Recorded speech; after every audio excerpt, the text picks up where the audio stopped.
പോലീസിന്റെ ഭാഗത്തുനിന്ന് സമീപനം വളരെ എന്താ പറയുക ഉത്തരവാദിത്തപരമായ രീതിയിലാണ് പോലീസിന്റെ ഭാഗത്തുനിന്ന് സമീപനം.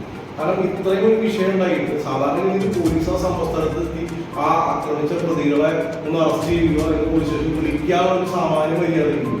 കാരണം അതിനുശേഷം ഈ വ്യക്തി ഞാൻ മനസ്സിലാക്കുന്ന CPM-ന്റെ ഇവിടുത്തെ ചുമതല വഹിക്കുന്ന ബാബു എന്ന് പറഞ്ഞിട്ടുള്ള ആള് അയാൾ അതിനുശേഷം എന്താ പറയുക ഒരു ഭീഷണിപ്പെടുത്താവുന്ന തരത്തിൽ സംഘം ചേർന്ന് ആ പ്രദേശത്ത് വീണ്ടും ഈ വന്ന് ഒരു സാഹചര്യം എന്താ പറയുക വീണ്ടും ഒരു സംഘർഷാവസ്ഥയിലേക്ക് നയിക്കുന്ന രീതിയിൽ പോയിക്കൊണ്ടിരിക്കുകയാണ്.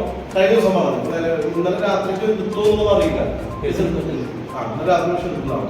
പക്ഷെ വളരെ ചെറിയ വകുപ്പ് 326 പോലുള്ള ഇപ്പോഴത്തെ മാറിയ ഇതിൽ ഏതാണ് വകുപ്പ് അന്വേഷിക്കണം. പക്ഷെ പോലീസിന്റെ പാലം കിട്ടുക അതൊക്കെ അങ്ങനെയൊക്കെ സംഭവിച്ചു കഴിഞ്ഞാൽ ഉടനടി എന്താ പറയുക പോലീസിന്റെ മാത്രം ആക്ഷൻ പൊതുജനം പ്രതീക്ഷിക്കുന്നുണ്ട്.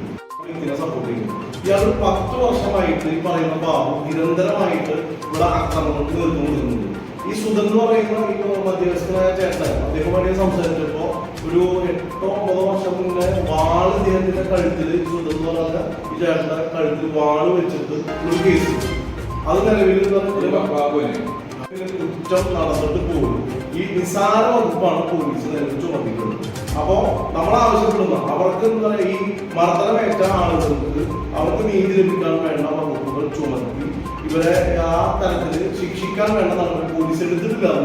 അടുത്ത സ്റ്റെപ്പ് BJP വടക്കേക്കാട് പോലീസ് സ്റ്റേഷനിലേക്ക് മാർച്ച് നടത്തി ആളുകളെ പോലും തുരത്തി ഓടിക്കുന്ന തരത്തിൽ വടക്കേക്കാട് പോലീസിൽ ചില ഉദ്യോഗസ്ഥർക്ക് അത്തരത്തിലുള്ള ചില സമീപനം കണ്ടുവരുന്നത് വ്യാപകമായിട്ടുള്ള പ്രതിഷേധമുണ്ട്.